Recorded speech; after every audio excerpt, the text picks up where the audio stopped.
चलिए, कल हम लोग जो है बात कर रहे थे औसत वेग के बारे में। ठीक है, तो औसत वेग हमने बताया था कि क्या होता है, delta x upon delta T. X मतलब हो गया जो दूरी में परिवर्तन हो रहा है या स्थिति में जो परिवर्तन हो रहा है, और उसका अनुपात जो है किसके साथ, उसका अनुपात समय अंतराल के साथ। अब हम बात करते हैं औसत चाल की, एवरेज स्पीड की।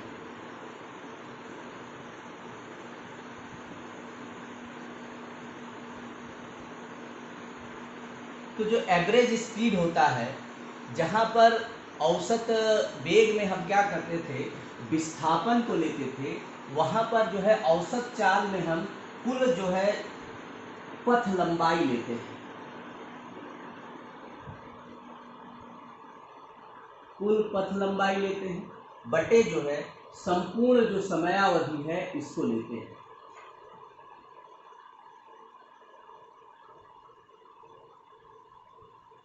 तो अगर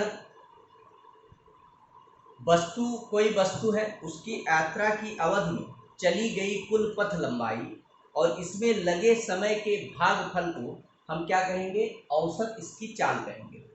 लेकिन इससे यह नहीं पता चल पाता कि वस्तु किस दिशा में गतिमान है, क्योंकि पथ लंबाई किसी बिंदु से किसी भी बिंदु की तरफ हो सकती है, मतलब कोई इसका फिक्स निश्चित डायरेक्शन नहीं है। अतः ये सदैव क्या होता है, धनात्मक होता है, ये कभी भी ऋणात्मक नहीं होगा, सदैव धनात्मक होगा। और जो वस्तु है, अगर ये एक पथ लंबाई पर चल रही है और जिसमें दिशा नहीं है, केवल परिमाण है कि कितना चल रही है ये तो पता है, लेकिन जो है किस दिशा में चल रही है पता नहीं है, तो इसका मतलब है ये कैसी राशि हो जाएगी, यह एक अदिश राशि हो जाएगी, मतलब यह एक वेक्टर यूनिट हो जाएगा।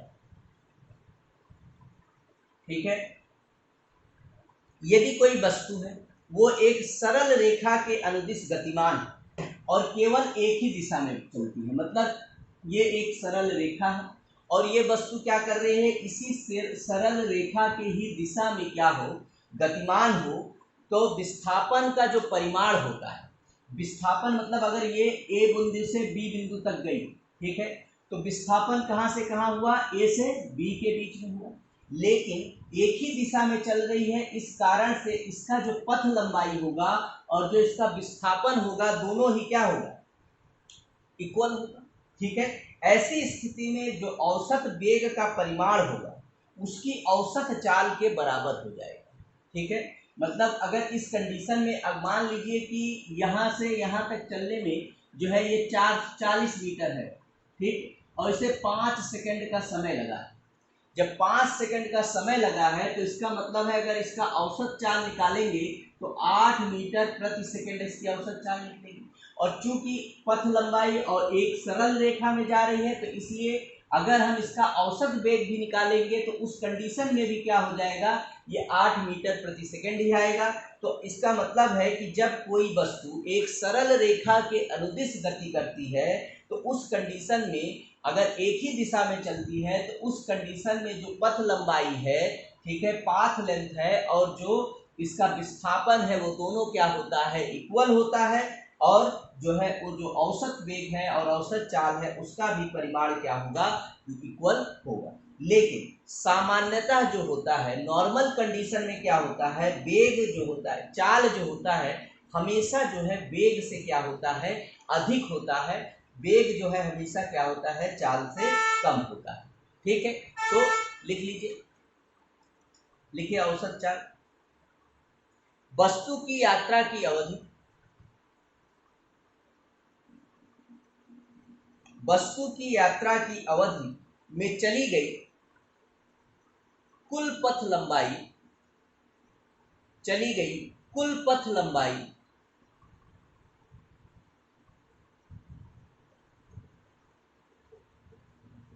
एवं उसमें लगे समय के एवं इसमें लगे समय के भागफल को औसत चाल कहते हैं, औसत चाल कहते हैं। अतः औसत चाल बराबर, इसको लिख लीजिए, टोटल पाथ लेंथ बटे total time, total path length बटे टोटल टाइम।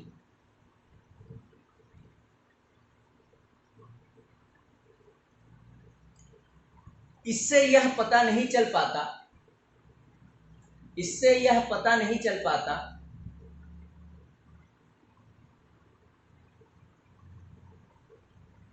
कि वस्तु किस दिशा में गतिमान है, वस्तु किस दिशा में गतिमान है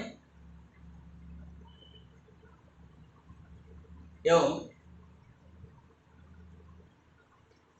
यह सदैव धनात्मक होता है, यह सदैव धनात्मक होता है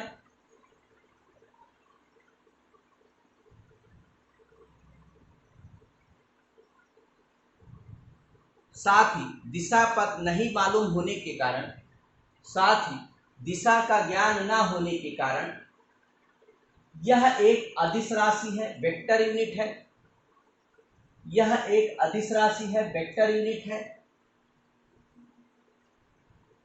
पहला चेंज करिए। यदि वस्तु एक सरल रेखा में गतिशील है, यदि वस्तु एक सरल रेखा में गतिशील है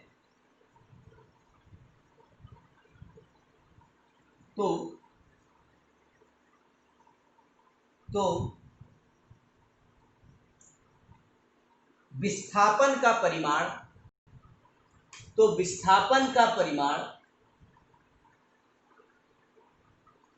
सदैव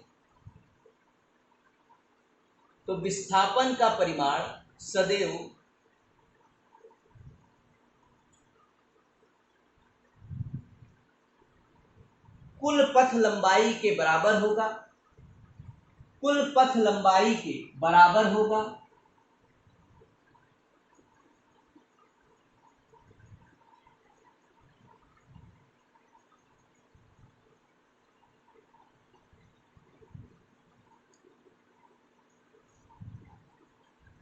ऐसी स्थिति में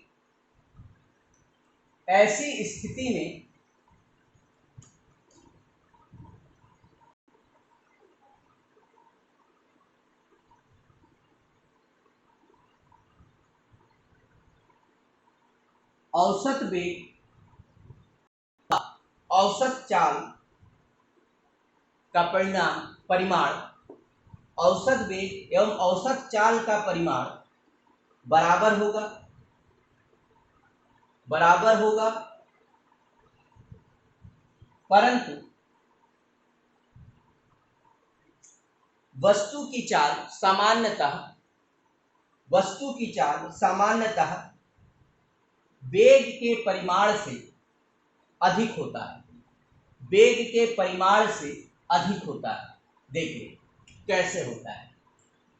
मान लीजिए कि कोई वस्तु है, ये इस जीरो बिंदु से चलना शुरू किया, ए से बी तक गया और ए से बी की तक गया और उसके बाद सी तक लौट के आया, ठीक है।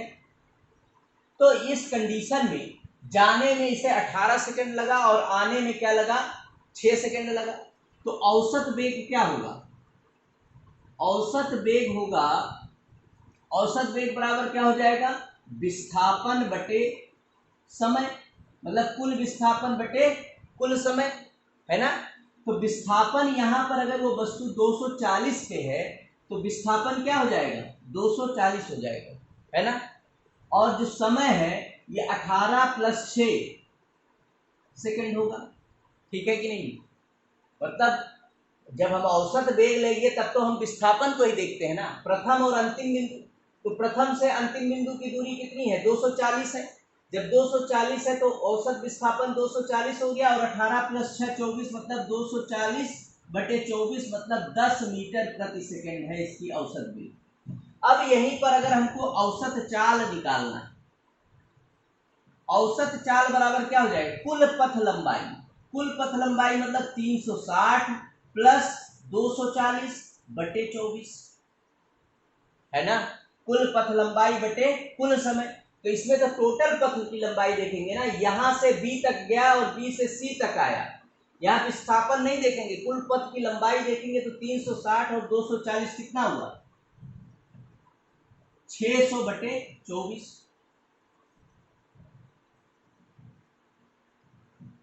मतलब क्या होगा 25 मीटर प्रति सेकंड। तो जो मैंने आखिरी लाइन लिखाया कि वस्तु की चाल सामान्यतः क्या होता है, वस्तु के वेग से क्या होता है, वो अधिक होता है। इसको समझने के लिए आप इसे बना सकते हैं, बना लीजिए।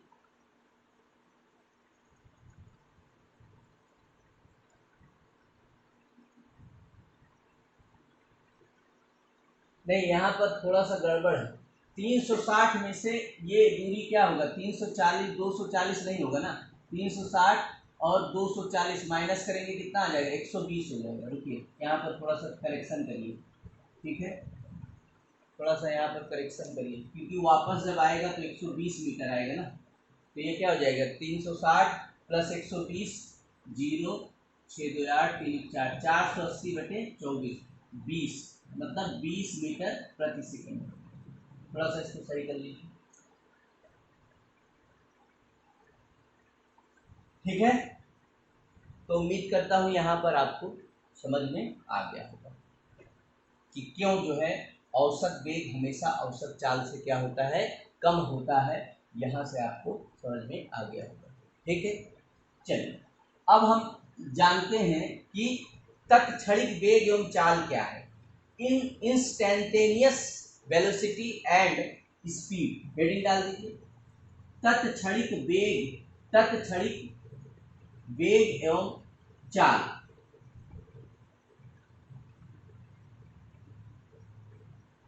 देखिए, इसका मतलब क्या हुआ,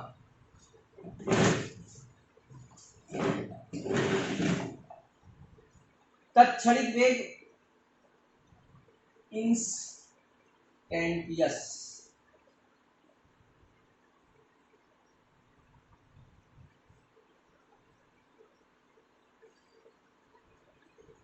वेलोसिटी एंड स्पीड, तत्क्षणिक वेग एवं चाल। तो समझिए, जब हम औसत वेग देखते हैं तो इससे ज्ञात होता है कि वस्तु किसी दिए गए समय अंतराल में किस गति से चल रही है, ठीक है। मतलब जब हम औसत वेग देखेंगे तो हम यह देखते हैं कि कोई वस्तु दिए गए समय अंतराल में, एक टाइम पीरियड दिया हुआ है, उस टाइम पीरियड में किस गति से चल रही है। 30 किलोमीटर प्रति घंटे की चाल से चल रही है कि 40 किलोमीटर प्रति घंटे की चाल से चल रही है। लेकिन इससे हमें यह नहीं पता चलता कि इस समय अंतराल के भिन्न भिन्न क्षणों में, मतलब ऐसा नहीं था कि अगर 0 पॉइंट पे 40 मीटर प्रति सेकंड की स्पीड से चल रहा था तो यहीं से 40 मीटर प्रति सेकंड हो गया हर जगह, ऐसा नहीं हुआ होगा। पहले जब भी स्टार्ट होगा तो 0 से स्टार्ट होगा ना, उसके बाद धीरे धीरे करके वो 40 तक पहुंचेगा। तो इससे जो औसत वेग है, इससे ये चीज नहीं पता चल पाता कि अलग अलग समय में इसका जो चाल था, वो गति था, वो क्या था, ठीक है। अतः अगर हम किसी क्षण पर, मान लीजिए यहाँ पर इस क्षण पर, अतः हम किसी क्षण पर, क्षण इसको हमने मान लिया t पर, वेग के लिए इस क्षण पर हम वेग को देखें तो ये जो वेग है यही उसका क्या कहलाता है, तत्क्षणिक वेग कहलाता है। मतलब किसी क्षण में जो वेग हम उसका आकलन करते हैं वही हमें तत्क्षणिक वेग कहलाता है, या इसे हम केवल वेग के रूप में भी परिभाषित कर सकते हैं। और एक समान गति में हर समय, जब हम कहेंगे कोई वस्तु एक समान गति से गति कर रही है, एक समान वेग से गति कर रही है, तो उस कंडीशन में जो है हर समय जो है जो तत्क्षणिक वेग का मान वही होता है जो औसत वेग का होता है। मतलब अगर एक समान चाल से कोई वस्तु गति कर रही है तो अगर 40 मीटर प्रति सेकंड की चाल यहाँ है तो वही 40 मीटर प्रति सेकंड की चाल यहाँ पर भी होगी, यही 40 मीटर प्रति सेकंड की चाल यहाँ पर भी होगी, और वही 40 मीटर प्रति सेकंड की चाल यहाँ पर भी होगी। मतलब जब हम औसत एक समान गति में इस चीज को देखते हैं ठीक है। यूनिफॉर्मिटी में हम इस जो यूनिफॉर्मिटी मोशन में हम इसको जब देखते हैं तो इसका हर समय जो है या तत्क्षणिक वेग का वही मान होता है जो औसत वेग का होता है, और सेम यही चीज चाल के साथ भी अप्लाई होता है। ठीक, तो लिख लीजिए औसत वेग या चाल से यह ज्ञात होता है कि औसत वेग या चाल से यह ज्ञात होता है कि कोई वस्तु दिए गए समय अंतराल में किस गति से चल रही है। कोई वस्तु दिए गए समय अंतराल में किस गति से चल रही है, परंतु इससे यह नहीं पता चलता कि इस समय अंतराल के भिन्न भिन्न क्षणों पर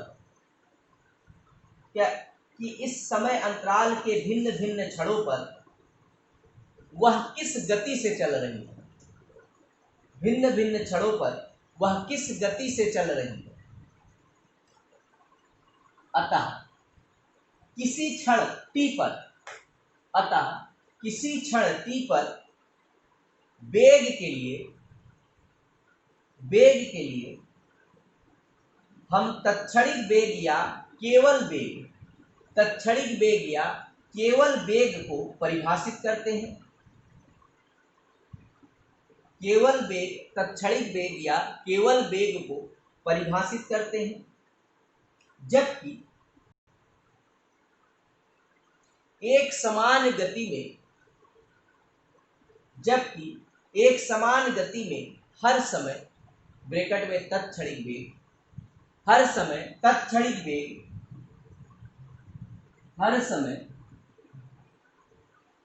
तत्क्षणिक वेग का मान वही होता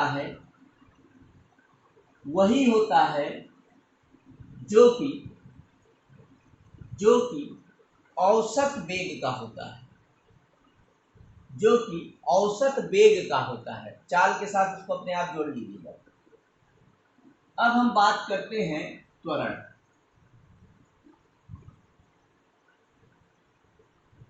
एक्सीलरेशन। देखिए, जब हम बाइक, आप लोग भी अगर स्कूटी चलाते हैं, बाइक चलाते हैं, तो आप देखते हैं कि हर समय आप क्या करते रहते हैं, अपने स्कूटी या वेग को कभी बढ़ा कर रहे हैं, कभी कम कर रहे हैं। ठीक है, तो सामान्यतः जो वस्तु की गति की अवधि है उसमें जो है उसके वेग में परिवर्तन होता रहता है। ठीक है, तो अतः जब किसी वस्तु का जो वेग है समय के सापेक्ष जो उसमें बदलाव आता है, ठीक है, किसी वस्तु के वेग में समय के साथ होने वाला परिवर्तन, ठीक है, उसे ही हम क्या कहते हैं, त्वरण कहते हैं। ठीक है, तो त्वरण का मतलब क्या हो गया। त्वरण का मतलब ये हो गया कि वेग परिवर्तन हो रहा है, और किस पर हो रहा है, समय अंतराल पर हो रहा है। वेग पर का मात्रक होता है मीटर प्रति सेकेंड, और समय अंतराल का भी सेकेंड हो जाएगा, तो ये क्या हो जाएगा, मीटर प्रति सेकेंड स्क्वायर हो जाएगा। ठीक है, या इसे हम ms-2 भी कर सकते हैं। ठीक, चलिए लिख लीजिए। सामान्यतः वस्तु की गति की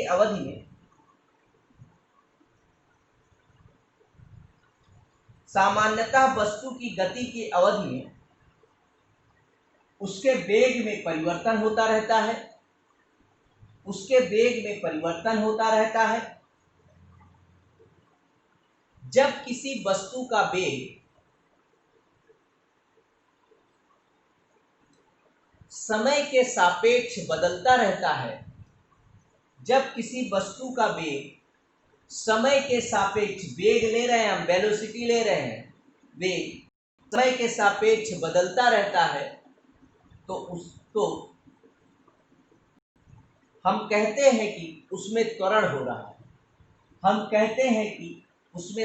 रहा है। अतः त्वरण बराबर वेग परिवर्तन बटे समय अंतराल। अब इसको लिख लीजिए, बना लीजिए फटाक से। ये इसका क्या है, एसआई मात्रक है।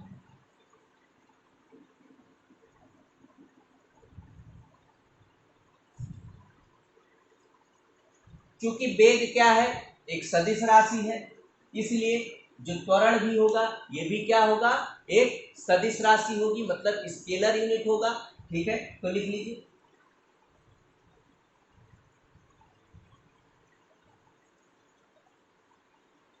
चूंकि वेग एक सदिश राशि है, वेग एक स्केलर यूनिट है, अतः इसमें दिशा व परिमाण दोनों होता है। इसमें वेग, दिशा व परिमाण दोनों होता है, अतः त्वरण भी एक सदिश राशि होगी, त्वरण भी एक सदिश राशि होती है। देखिए वेग का मतलब था, क्या था, विस्थापन बटे समय। वेग का मतलब क्या था, यही था, विस्थापन बटे समय। हमने बताया था कि विस्थापन पॉजिटिव भी हो सकता है, निगेटिव भी हो सकता है और जीरो भी हो सकता है। जैसे आप गाड़ी जब स्टार्ट किए तो आपका एक्सीलरेटर जीरो था, जब आपने गाड़ी को बढ़ाया तो क्या हो गया, पॉजिटिव हो गया। अब अगर आपने गाड़ी की स्पीड कम की तो फिर से क्या हो गया, निगेटिव हो गया। तो त्वरण भी क्या हो सकता है, पॉजिटिव हो सकता है, निगेटिव हो सकता है एवं शून्य भी हो सकता है। तो लिखिए वेग के समान त्वरण भी,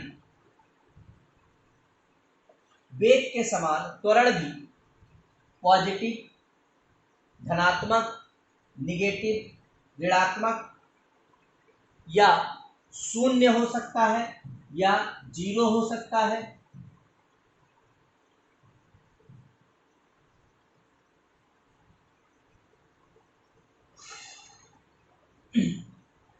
ऋणात्मक त्वरण को, ऋणात्मक त्वरण को मंदन कहा जाता है, मंदन कहा जाता है। इंग्लिश में इसके लिए शब्द है रिटार्डेशन, या इसके लिए होता है डिएक्सिलरेशन। ठीक है, ऋणात्मक त्वरण को मंदन कहा जाता है।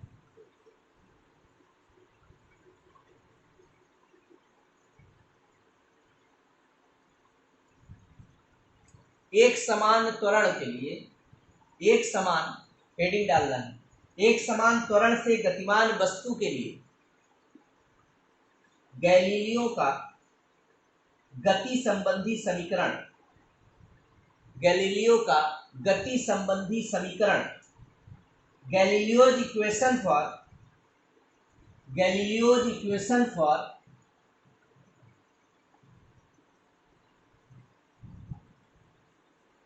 Uniformly accelerated, uniformly accelerated motions,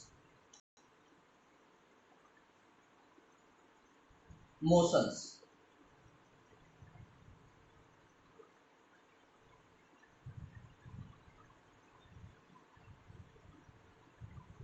तो गैलीलियो ने जो है 3 समीकरण दिए हैं गति के। ठीक है, देखते हैं कैसे।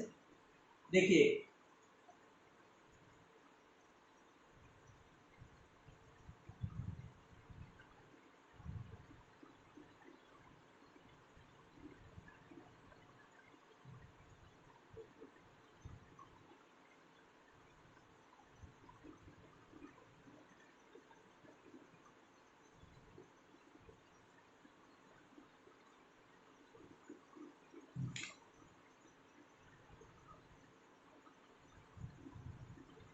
ये समय है और ये जो है वेग दिखा रहा है।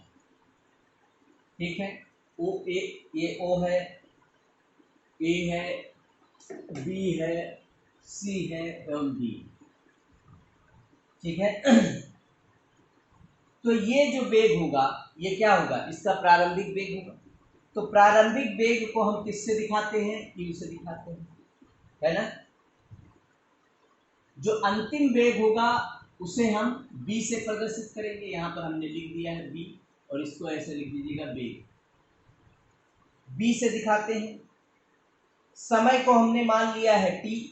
ठीक है, तो लिख लीजिए यहां पर समय इक्वल टू टी, प्रारंभिक वेग इक्वल टू यू, अंतिम वेग v,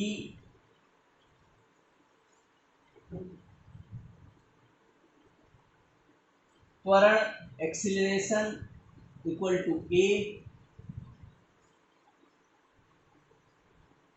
अगर हम इससे इस d पॉइंट तक के लिए इसका हम क्षेत्रफल लें तो इसका क्षेत्रफल क्या हो जाएगा, एक तो त्रिभुज OACD का क्षेत्रफल प्लस त्रिभुज ABC का क्षेत्रफल, ठीक है। इन दोनों का मतलब आयत, इस आयत का क्षेत्रफल प्लस यहाँ तक अगर जब निकालेंगे तब जाकर इसका अंतिम वेग जो है कैलकुलेट होगा। और इस हिसाब से अगर हम कैलकुलेट करेंगे तो b बराबर होगा u प्लस AT।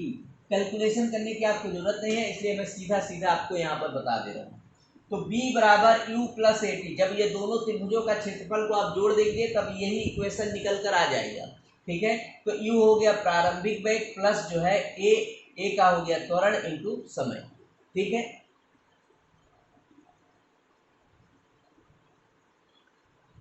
अगर हम इससे दूरी निकालेंगे s, ठीक है, तो ये बराबर क्या हो जाएगा, ut plus half AT square.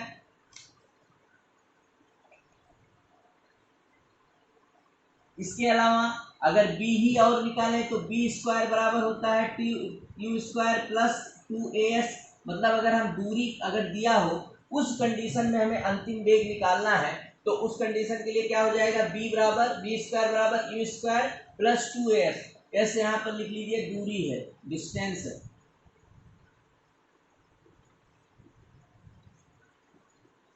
ये पहला है, ये दूसरा है और ये तीसरा इक्वेशन है। अगर कोई वस्तु n सेकेंड तक चली तो उसके द्वारा जो चली गई दूरी है, यहाँ पर यहाँ तक लिख लीजिए पहले, उसके बाद बताते हैं। कोई वस्तु जो है मान लीजिए n सेकेंड तक चली है, ठीक है, तो n बराबर हो जाएगा u प्लस हाफ a और n माइनस 1, 2n-1, जहां s1 है, sn बराबर है वस्तु द्वारा nवें सेकंड में चली गई दूरी। मतलब यहाँ टाइम का पता नहीं है अपने को, ठीक है, तो टाइम अननोन है। तो इसलिए अगर n सेकंड में हम सोचे कि n सेकंड में कोई वस्तु जा रही थी तो एक मान लीजिए ये वस्तु है यहाँ से यहाँ चली गई, इसको हमने मान लिया कि n सेकंड में यहाँ पर पहुंची। तो इस n सेकंड तक, इस पॉइंट से यहाँ तक जो चली गई दूरी है उसके लिए हम क्या निकालेंगे, Sn बराबर हो जाएगा u plus half a 2n-1। तो ये क्या है, ये गैलीलियो का क्या है, समीकरण है, ठीक है, गति संबंधी त्वरण से रिलेटेड यह समीकरण। तो इसके साथ ही आपका जो एक था सरल रेखा में गति, ठीक है, ये सेक्शन आपका कंप्लीट हो गया। अगला हेडिंग डाल दीजिए समतल में गति। समतल में गति,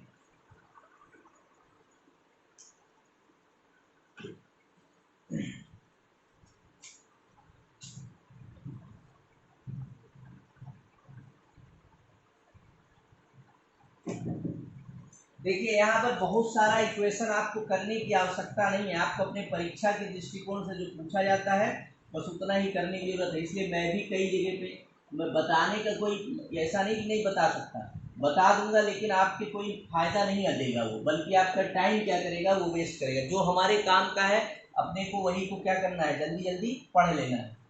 तो अगला हेडिंग डाल दीजिए समतल में गति, मोशन इन प्लेन।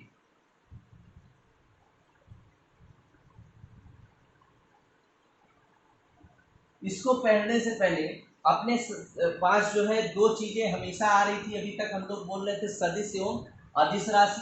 तो वो है क्या होता है पहले वो जान लेते हैं, सदिश एवं अदिश राशि।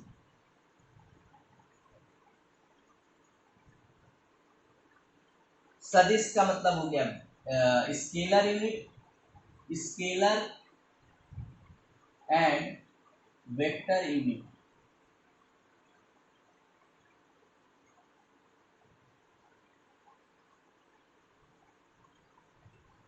तो पहले देखते हैं अदिश राशि। हम पीछे बताते चले आ रहे हैं अदिश राशि में क्या होता है, इसमें केवल परिमाण पाया जाता है, इसमें दिशा नहीं होता है। ठीक है, तो इसके अगर एग्जाम्पल देखें, जैसे किसी दो बिंदुओं के मध्य की दूरी है तो वो क्या होगा, अदिश राशि है। कोई भी दो बिंदु की मध्य की दूरी, कोई फिक्स दिशा तो हम बता नहीं रहे। इसी तरह से अगर किसी वस्तु का हम द्रव्यमान की बात करें तो उसमें भी परिमाण है लेकिन वहां पर कोई दिशा नहीं है, वो भी अदिश राशि हो जाएगा। इसी तरह से अगर टेम्परेचर की हम बात करें तो वो भी क्या हो जाएगा, एक अदिश राशि हो जाएगा। और वह समय जिस पर कोई घटना घटित होती है, समय की बात करें, वो भी क्या हो जाएगा, एक अदिश राशि हो जाएगा। अदिश राशि को हम ठीक वैसे ही जोड़ घटा सकते हैं जैसे कि हम नॉर्मल रूप में संख्यात्मक राशियों को जोड़ते घटाते हैं, जैसे 1 + 1 2 कर देते हैं, तो वैसे इसमें भी अदिश राशियों में भी हम इसको जोड़ घटा सकते हैं।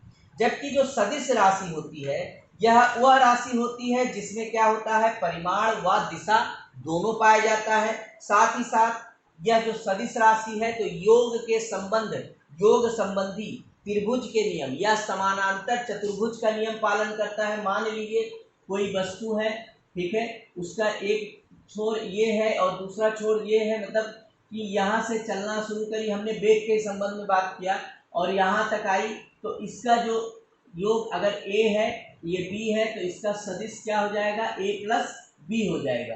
तो योग संबंधी जो है त्रिभुज के नियम, या अगर मान लीजिए कि ये समानांतर चतुर्भुज बनाती है तो उस कंडीशन में योग के समानांतर चतुर्भुज के नियम का पालन करती है। ठीक है, इसका उदाहरण जैसे विस्थापन है तो इसमें समय और इसमें परिमाण और दिशा दोनों होता है, वेग है, त्वरण है, बल है, फोर्स किसी तरफ, जैसे अगर मैं इस पर एक मुक्का मारूं तो मैं फोर्स कहाँ पर अप्लाई कर रहा हूँ, इस ब्लैक बोर्ड पर इस दिशा में अप्लाई कर रहा हूँ ना, तो इसमें भी क्या होता है, दिशा होता है। तो ये क्या होती है, सदिश राशियां होती हैं। ठीक है, कल जो है हम इसके बारे में पूरा आपको लिखा देंगे, थोड़ा सा जानना, क्योंकि बार बार ये शब्द आ रहा है तो यहाँ पर इसको हम बात करेंगे। फिर इसी में समतल में ही हम बात करेंगे एक समान त्वरित गति क्या होता है, जो है सर्कुलर मोशन क्या है, एंगुलर मोशन क्या है, ठीक है, प्रोजेक्टाइल मोशन क्या होता है, ठीक है, और उसका प्रोजेक्टाइल का टाइम ऑफ फ्लाइट क्या होता है, उसका रेंज क्या होता है, ये सब हम जो है कल के टॉपिक में आपसे बात करेंगे। और समतल में गति में सिर्फ इतना ही है, उसके बाद आपका टॉपिक ये भी समाप्त हो जाएगा। चलिए आज के लिए इतना ही, धन्यवाद।